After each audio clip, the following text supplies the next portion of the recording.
Thank you, Ms. Danuka. I give the floor next to Paolo Rangel for 1.5 minutes.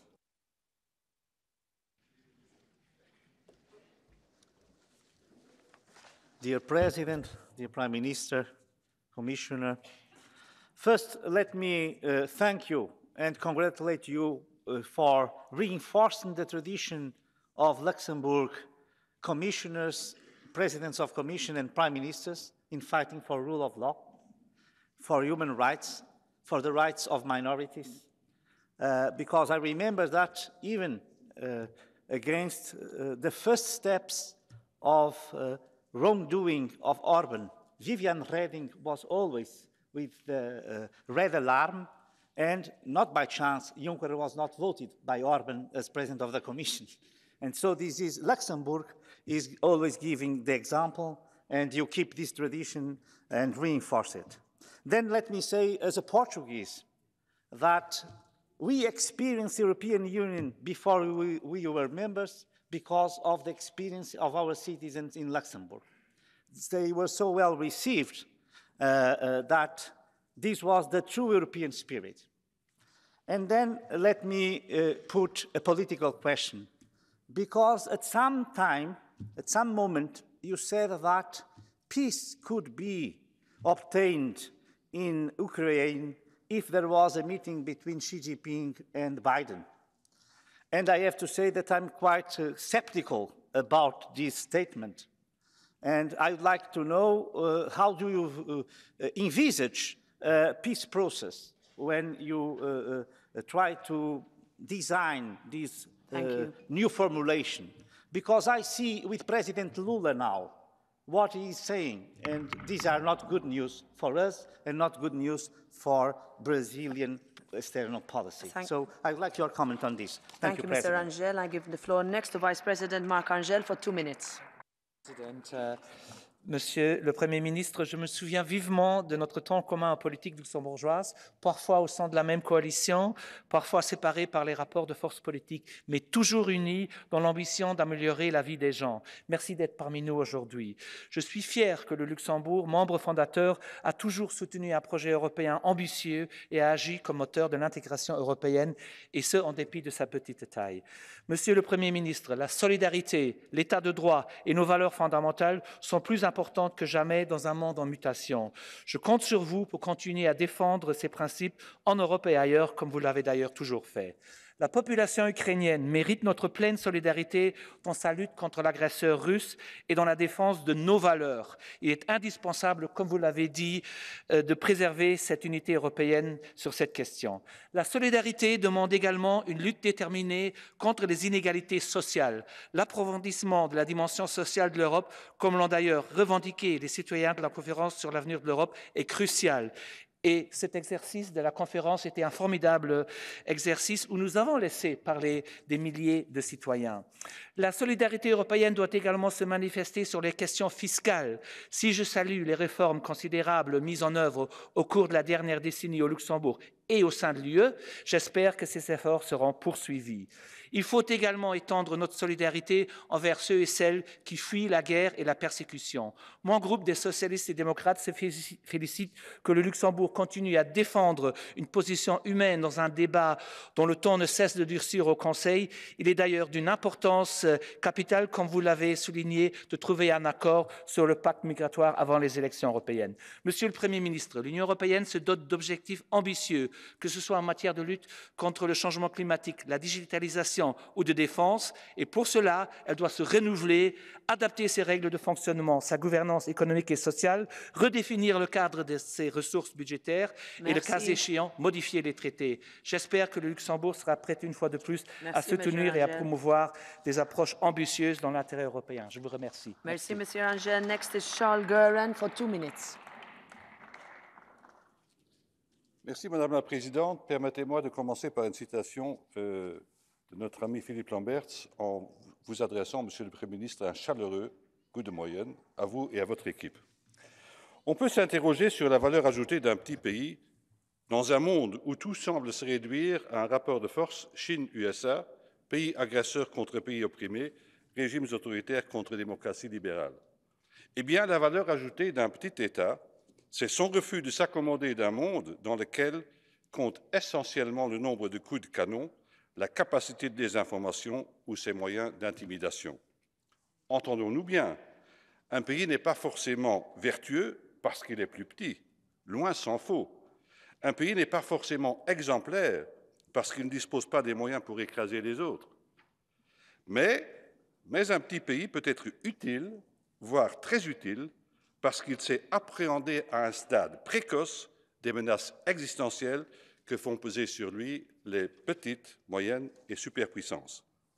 Le Premier ministre d'un petit État sait donc de quoi il parle lorsqu'il essaie de convaincre les autres, qui, pour ainsi dire, sont tous plus grands que lui, pourquoi l'intégration européenne est indispensable. Comme ses concitoyens, il éprouve le besoin de s'unir, de coopérer, de mutualiser les efforts des 27 et surtout d'alerter ses partenaires sur les conséquences de la non-action, de la non-Europe. L'intégration européenne est donc une réponse, non, c'est la réponse à toutes ces inquiétudes. Vous en voulez une preuve?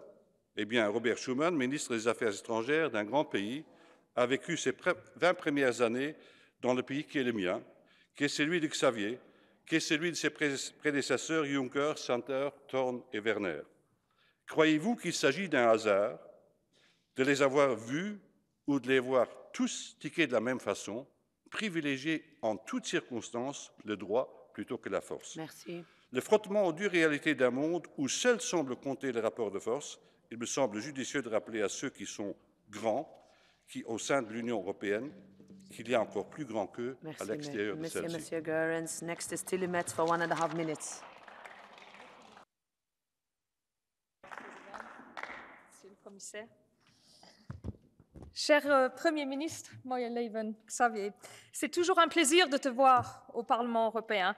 Historiquement, et encore aujourd'hui, le Luxembourg est au cœur du projet européen. Et nous devons faire honneur à notre rôle en tant qu'une des 3 capitales européennes. Dans notre union de 27, même un petit pays comme le nôtre a sa place dans les négociations et peut changer la donne. Je suis bien sûr fière de l'engagement du gouvernement luxembourgeois contre le nucléaire qui, nous sommes d'accord, n'est ni vert, ni sûr, ni renouvelable. Donc merci d'apporter ton soutien à notre ministre de l'Énergie, M. Claude Turmes, et à la plainte contre la taxonomie. Taxonomie. Alors parlons de finances. En tant qu'un des plus grands marchés financiers en Europe, nous avons une responsabilité particulière pour mettre en œuvre la transition écologique et promouvoir la justice sociale aussi au-delà de l'Union. C'est pourquoi je souhaiterais que le Luxembourg joue un rôle précurseur en ce qui concerne le devoir de vigilance des entreprises. Est-ce que le Luxembourg soutiendra finalement que le secteur financier soit inclus dans cette directive? La directive est justement l'opportunité pour le Luxembourg de se positionner clairement en tant que leader en matière de finances réellement durables, respectueuses des droits humains et environnementaux. Merci, Phil Motz. Merci. I give the floor next to Mr. Buxa de Villalba for 1 minute. Gracias, presidente. Señor Bettel, es usted presidente de un país fundador de la comunidad. ¿Por qué traicionar el tratado constitutivo? Europa son sus naciones, es el progreso económico y social de los Estados miembros, no un poder secuestrado por las élites al servicio de una agenda globalista. Europa es un espacio de libertad, no una ciénaga de colectivos autoproclamados vulnerables que quieren imponer su dictadura particular sobre la mayoría de los europeos. Europa es un espacio de seguridad, no un lugar donde se asaltan las fronteras y se aplaude a los asaltantes. Europa es el esfuerzo por la constante mejora de las condiciones de vida y de trabajo, los intercambios comerciales equilibrados, la competencia leal, el desarrollo económico sostenible y no la aprobación de normas que mutilan el crecimiento de nuestras empresas y les impiden competir en condiciones de igualdad con la excusa climática. Europa es solidaridad entre naciones europeas y no criminalizar a Hungría, a Polonia, a Italia, mientras riegan de dinero europeo a Marruecos para que sus productos invadan de forma ilegal nuestros supermercados. Europa es el respeto a la Carta de las Naciones Unidas, la vida, la familia y la dignidad de todos los hombres. Europa es libertad de pensamiento y no cultura de cancelación. Es una cruz en cada pueblo, desde el Cabo Norte hasta Ceuta y Melilla. I give the floor now to Mr. Vistisen for 2 minutes.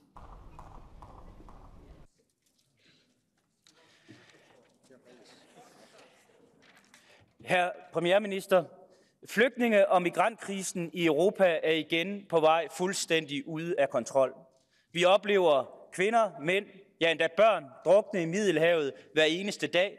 Vi oplever gang og igen, at menneskesmuglerne og despoterne, der bor i vores nærområde, i Tyrkiet, i Nordafrika, kun bliver rigere og rigere. Og vi oplever, at den kulturelle indvirkning, det har her på kontinentet, at så mange velfærdsmigranter, hvilket de fleste af dem, der kommer til Europa jo er, når vi ser på asylraterne, har på de europæiske landes befolkninger, har på samhørigheden, har på fællesskabet. Og derfor har vi i Dansk Folkeparti og ID-gruppen længe haft en løsning, som løser problemet. Vi ved det. Den australske model, hvor man har en pushback og hvor man har asylbehandling i tredje lande, vil effektivt løse udfordringerne med kriminalitet, med ulovlig migration og med den kulturelle påvirkning, der har det europæiske kontinent. Vi er glade for i Dansk Folkeparti, at den danske regering, der jo består af gode kollegaer her fra Europaparlamentet, som de danske socialdemokrater, Venstre og Moderaterne, der sidder hos Renew, nu officielt går ind for at indføre en form for australsk model på europæisk plan. Derfor håber vi også, at den danske regerings forslag kan nyde fremme i rådet, fordi vi ved, hvor håbløst det her parlament er, når det kommer til at tackle de virkelige problemer, når det kommer til den europæiske migrantudfordring. Problemet der hedder, at vi efterlader de svageste flygtninge, dem der har det aller værst, dem der ikke har midlerne til menneskesmuglere, dem der ikke kan klare sig igennem ørkenen, alle dem der virkelig har brug for vores beskyttelse, efterlader vi i lejrene. Hvorimod de stærke, dem der har midlerne, dem der kan hjælpe menneskesmuglerne med deres modbydelige forretningsmodel, de får i alt for høj grad adgang til Europa. Jeg håber i det mindste, at Luxembourg vil vågne op og følge det danske eksempel. Thank you. I give the floor now to Mark Botenga for 1.5 minutes.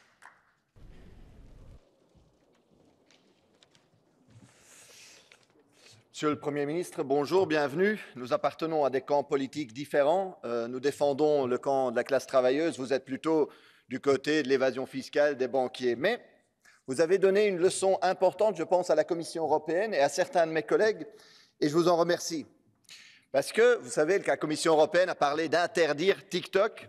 TikTok collecte des données qu'ils ont dit, bon, c'est sans doute vrai, on n'a aucune confiance dans cette multinationale, mais bon, Google, Facebook ne font pas mieux. Moi, hier soir, j'ai essayé d'acheter des chaussures sur Google. Ce matin, je me suis retrouvé avec un fil d'actu rempli de pubs pour les nouvelles chaussures. Bon, voilà, ce n'est pas non plus qu'on puisse faire confiance à ces gens-là.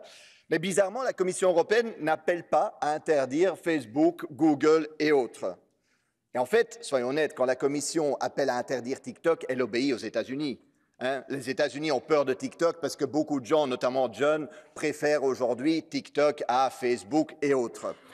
Et les États-Unis aimeraient bien que nous, on se limite à utiliser des produits américains, que nous, on se limite à consommer de l'information américaine pour nous rendre complètement dépendants d'eux. Et effectivement, dans une vision d'autonomie stratégique européenne, cette vision-là n'a pas de place. La Commission obéit, mais vous avez dit « je n'interdis pas TikTok juste parce que c'est chinois ». Vous avez raison, il faut protéger nos données de tous les réseaux sociaux.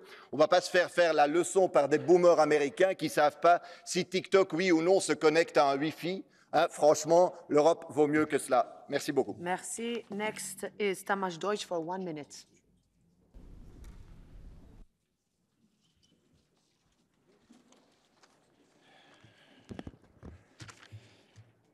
Luxemburg az európai közösség egyik alapítója, különös tisztelettel viszonyulunk ezért önökhöz, megtisztelő miniszterelnök úr, hogy eszmét tudunk cserélni itt az Európai Parlamentben. Tisztelt miniszterelnök úr, mindig jó hallgatni, amikor a megtalált és vállalt önazonosságáról beszél, és részben ezzel összefüggésben szót emel a megbélyegzés ellen.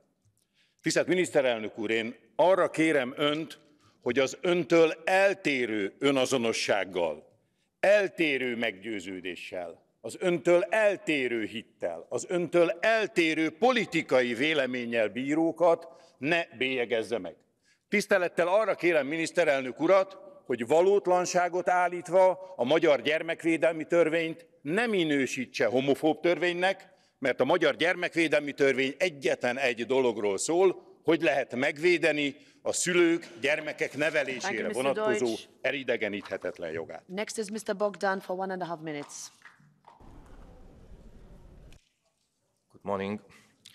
Luxemburg este statul cel mai eurooptimist din UE, iar România este acum, după decizia nedreaptă din decembrie pe extinderea Schengen, cel mai europesimist, după ce timp de 15 ani a fost în top 5 cele mai optimiste țări pro-europene. Nimeni nu poate anticipa decât o stare de îngrijorare care crește la București. Românii au fost loviți cumplit de Eurosistem prin neacceptarea lor în spațiul Schengen. Asta după ce au fost tratați ca popor european de mâna a doua prin subvențiile mult mai mici pentru fermieri. Sunt doar 2 exemple, dar lista e lungă. Cred că se produc niște negocieri subterane peste capul cetățenilor europeni din Est, ignorând dorința lor de demnitate. În fotbal acestea se numesc blaturi. Când se vor termina aceste negocieri scandaloase care ignoră aspirația românilor? Cine decide peste capetele lor, în numele lor, că legislația europeană Schengen trebuie ignorată cu brio? Dacă în loc de România ar fi fost Germania, sau Franța, sau Olanda, sau Austria, tot așa s-ar fi petrecut lucrurile? Ei bine, România nu este o țară de mâna a doua și face față cu brio în criza geostrategică declanșată de Putin. Refugiații ucraineni au găsit ajutor în România și asta înainte ca Uniunea să deblocheze banii pentru ei. România este principalul sprijin al Republicii Moldova pentru a rezista șantajului Moscovei. Dacă nu ieșim din era ipocriziei, dacă nu ne întoarcem cu fața către problemele reale ale cetățenilor europeni, dacă nu realizăm că Rusia aplică principiul divide et impera, ne va costa scump. Și nu vom mai putea decât să constatăm că Uniunea Europeană este slăbită, în primul rând din interior, prin indecizia unora și decizia ticăloasă a altora. Instituțiile reprezentative ale Uniunii Europene trebuie să-i trateze pe cetățenii în mod egal. Acum nu o fac. Aud discursuri despre o politică comună în privința frontierelor și despre garduri. Despre ce politică comună vorbim? Există garduri chiar acum în interiorul UE de care transportatorii români nu pot trece decât după cozi kilometrice granițele Schengen. Domnul Xavier Bettel a spus că Uniunea Europeană este puternică doar dacă este unită. Sunt de acord. Dar fără România în Schengen, Uniunea are o fisură. Carena vaporului ia apă chiar pe râul Meuse, domnule prim. Now I give the floor to Ms. Bishop for 1 minute. Premierminister Bettel, Ihre Rede hat gut getan, ein Jahr vor der Europawahl. Ich meine, bei einigen fängt da schon an, wieder der Populismus-Booster anzugehen. Andere reden von Selbstreflexion und wissen noch nicht mal, wie man das buchstabiert. Sie haben mit einer Selbstreflexion angefangen, den Lehren, die wir aus Covid gezogen haben, erst Grenzen dicht machen, dann Impfstoffe gemeinsam bekämpfen. Das ist der Weg. Aber das heißt auch, dass wir mehr Kompetenzen brauchen für zukünftige Pandemien, um die grenzüberschreitend zu bekämpfen. Mir hat auch gefallen, dass Sie noch mal dafür plädiert haben, keine Angst vor den Bürgern zu haben. Wir haben die Zukunftskonferenz gehabt. Ich glaube, niemand hier im Raum hat Angst vor den Vorschlägen der Bürgerinnen und Bürger. Im Gegenteil, wir sind dabei, die umzusetzen. Aber ich würde mir wünschen, ich glaube, es ist notwendig, im Rat noch stärker die Ängste zu nehmen vor den Vorschlägen der Bürgerinnen und Bürger. Wir brauchen einen Konvent, auch um die Herzkammer der Demokratie zu stärken. Wie schätzen Sie das ein, dass man doch noch eine Mehrheit dafür gewinnen kann? Thank you. Next is Ilhan Küçük for 2 minutes. Thank you, Madam President. As I promised, I will stick to my 2 minutes. And Prime Minister, great to be here with you and to discuss Europe's issues. And I want to thank you for your great leadership. Finally, we have the opportunity to speak in front of the full plenary in a couple of minutes. And to hear your final conclusions. The think tank of the Liberals overview this month is titled Facing Perm Crisis to Remain the Same. The EU needs to change. I couldn't agree more. This impact of the coronavirus, inflation crisis, energy crisis, certainly the war in Ukraine, only those events in the last 3 years are enough to shake up our perceptions of Europe of tomorrow. Let me start by thanking you on your leadership on migration. You spoke at length about migration. After years of deliberation, compromises, redrafting, we need to make sure that we finally have a place where clear, fair and humane rules of migration are in place for Europe. Building higher walls only provides a false sense of security. Another extremely important and long-awaiting segment that finally needs to find resolution is achieving full integration of Europe. Better integrated single market capable to resist the competitive distractions, strong and completed Eurozone. But most importantly, Schengen area. We simply cannot continue talking about equality in the Union if we don't have all the member states part of Schengen area. And third necessary is to making a full use of rule of law framework. Lastly, we cannot punish the countries aspiring to join the European Union for our need of reforming its infrastructure. Europe is not complete without having Balkans, and Europe is not going to be complete without having Ukraine. Together we can move forward with our friends and partners with aligning to the European policies, and thank you again for taking leadership on many of them. Thank you. Thank you, Mr. Küçük. Now it's Rasmus Andresen for 1 minute. Sehr geehrter Herr Premierminister, in Ihrer letzten Rede hier bei uns im Parlament vor einigen Monaten erinnerten Sie uns alle an unser gemeinsames europäisches historisches Erbe. Sie haben in deutlichen Worten gemahnt und verurteilt, dass der Faschismus in Europa normalisiert und verharmlost wird. Und in der Tat, wir befinden uns zurzeit in einer sehr grundsätzlichen Auseinandersetzung. In einigen Mitgliedstaaten entstehen Bündnisse unter Einbeziehung von Parteien, die einen faschistischen Ursprung haben oder die geschichtsvergessen unsere europäische Demokratie bekämpfen. Sie wollen ein Europa der Nationen, von denen nur wenige profitieren und fast alle verlieren. Sie beginnen mit Angriffen auf Minderheiten und auf Medien, so wie wir es aktuell in Italien erleben, wo Regenbogenfamilien diskriminiert werden, absurde nationalistische Sprachgesetze eingebracht und wo freie Journalistinnen unter Druck gesetzt werden. Es muss unsere gemeinsame demokratische Aufgabe sein, dagegen aufzustehen. Und deshalb ist es umso schockierender, dass Konservative und leider auch einige Liberale Bündnisse mit diesen Parteien planen. Die Brandmauer gegen rechts darf nicht fallen. Vielen Dank. Thank you. Now it's Dominik Tarczynski for 1 minute. Thank you, Madam President. This is a very important debate about the future of Europe. This is a very important debate, and I cannot hear the answer for the very fundamental question. What kind of future do you want for Europe? Do you want to build on the foundation of the European history, on Greek philosophers, Roman law, Christian culture, or you want to continue with your politics which led us to no-go zones in Sweden, burning suburbs of Paris, terrorist attack in Germany and Spain? So maybe you should focus on legacy of John Paul II, Copernicus, Chopin. Maybe we should go back to the roots before we're going to discuss the future.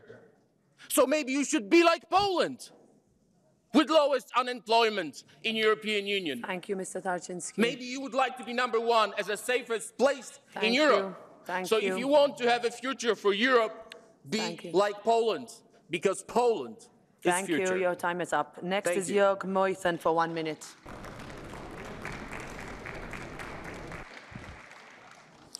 Frau Präsidentin, Herr Premierminister! Mein Respekt für Ihre Rede, das war erfrischend freiheitlich, habe ich mich gefreut.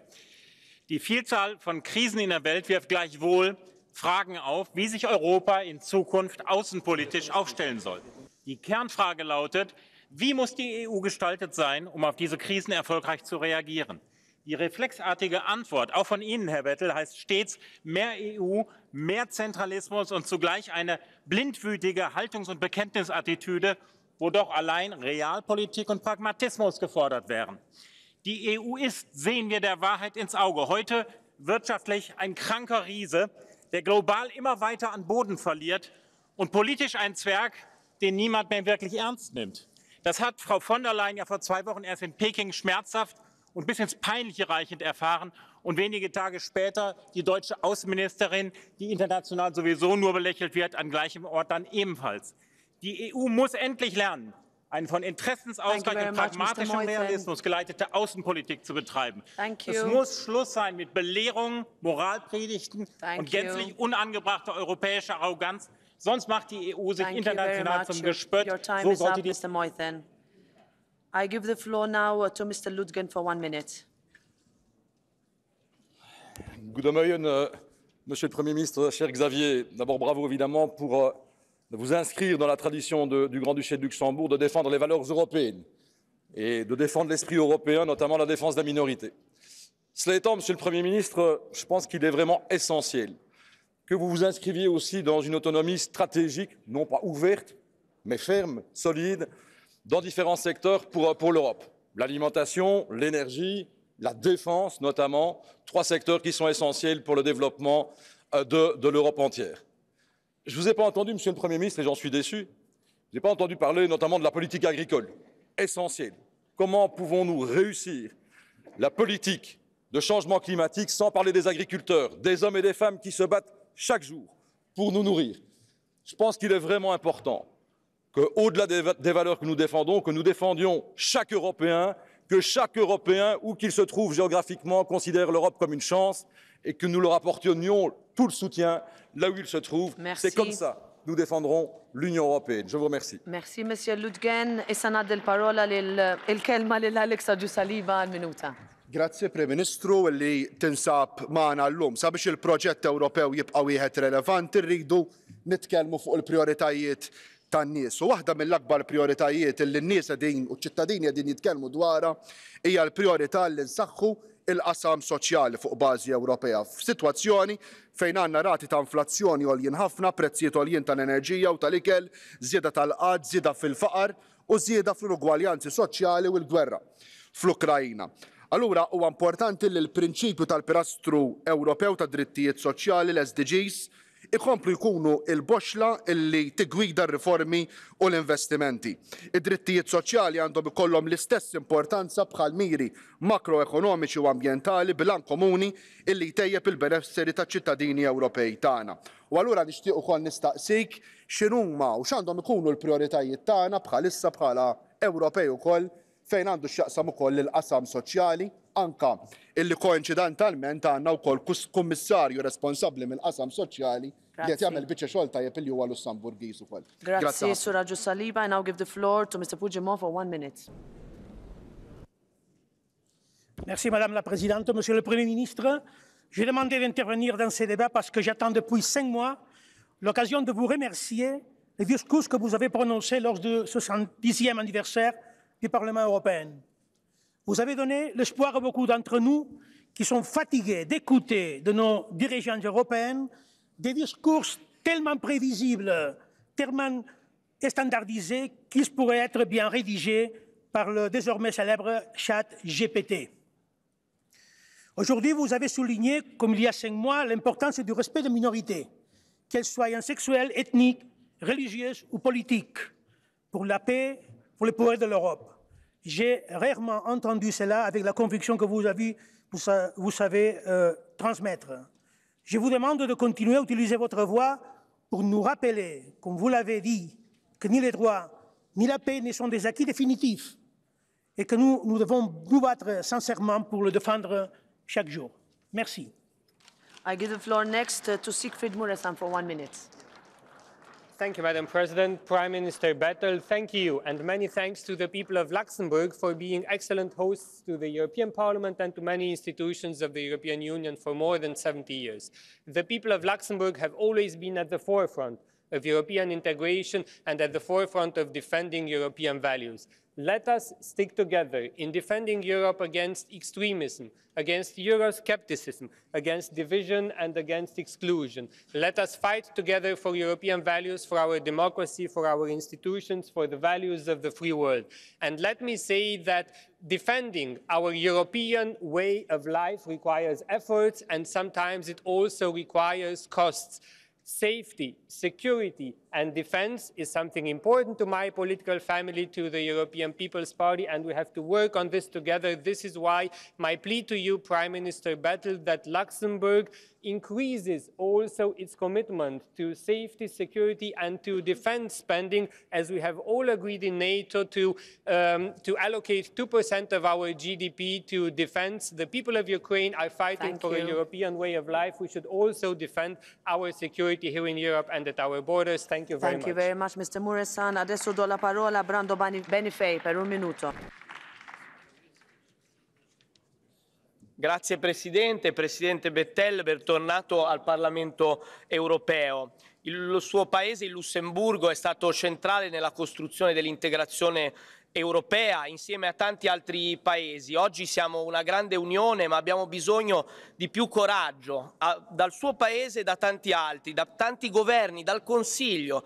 L'8 e il 9 maggio per la festa dell'Europa saranno qui a manifestare a Strasburgo centinaia, migliaia di cittadini, di associazioni, lo stanno facendo in ogni angolo d'Europa, per un'Europa più unita e un'Europa federale. Sono le nuove generazioni che ci chiedono decisioni rapide, senza veti, su temi cruciali, dei diritti sociali, i diritti climatici, la giustizia fiscale, i diritti civili, il cambiamento istituzionale dell'Europa perché sia più forte. La conferenza sul futuro dell'Europa ha indicato la strada da seguire. Apriamo una convenzione per la riforma dei trattati che dia vita a una vera integrazione europea rispettando anche le differenze. Non mettiamo il veto sul futuro dei cittadini europei, ascoltiamo le loro richieste per un'Europa più unita, perché altrimenti l'alternativa è il nazionalismo e il nazionalismo, lo sappiamo bene, è la guerra. Grazie.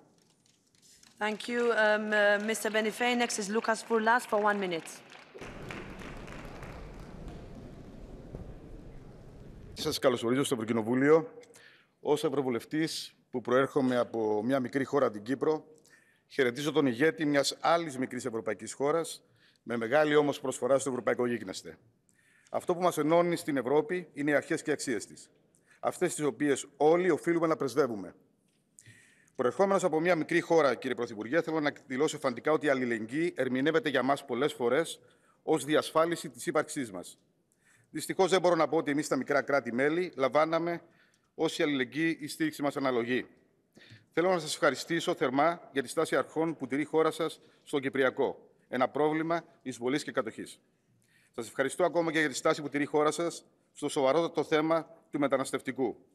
Ως μικρή χώρα έχουμε αφαιθεί να παλεύουμε μόνοι μας, λαμβάνοντας μέχρι στιγμής μόνο φραστική στήριξη, χωρίς να έχουν δοθεί ουσιαστικές λύσεις. Γιατί μόνο με έμπρακτες και συγκεκριμένες ενέργειες στήριξης προς τα μικρά κράτη-μέλη μπορεί να επιτευχθεί η πραγματική αλληλεγγύη και η ευρωπαϊκή ολοκλήρωση όπως την περιγράψατε προηγουμένως. Αλλιώς θα μιλάμε απλά για μια Ευρώπη των λίγων και των ισχυρών, κάτι που είμαι σίγουρος ούτε εσείς ούτε και εμείς αποδεχόμαστε. Ευχαριστώ πολύ. I give the floor now to the last member to take the floor, Christoph Hansen, for 1.5 minutes. Merci beaucoup, Madame la Présidente. Monsieur le Premier ministre, c'est un plaisir de vous voir déjà pour la 3e fois en une année ici devant cette plénière.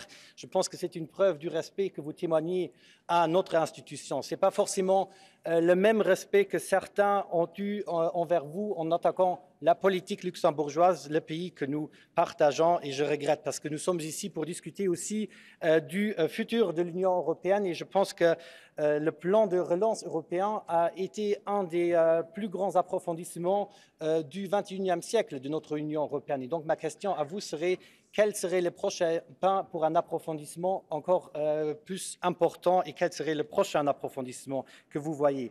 Une deuxième question qui évidemment est très importante dans la politique étrangère et de sécurité, c'est le principe de l'unanimité qui, à mon avis, est contre-productif. Quelle est votre position et quelles seraient les actions à prendre pour se débarrasser de ce système de l'unanimité? Et une troisième question en relation aussi avec votre phrase sur être proche des citoyens. Si on parle aux citoyens, évidemment, parfois on a un problème de représentativité et de démocratie, parce qu'on avait par exemple le système des Spitzenkandidaten, que les citoyens nous disent qu'ils le soutiennent. Quelle serait votre position l'année prochaine si on rediscute du Spitzenkandidat? Est-ce que vous l'acceptiez, M. Bettel? Merci beaucoup. Merci, M. Hansen. Now I give the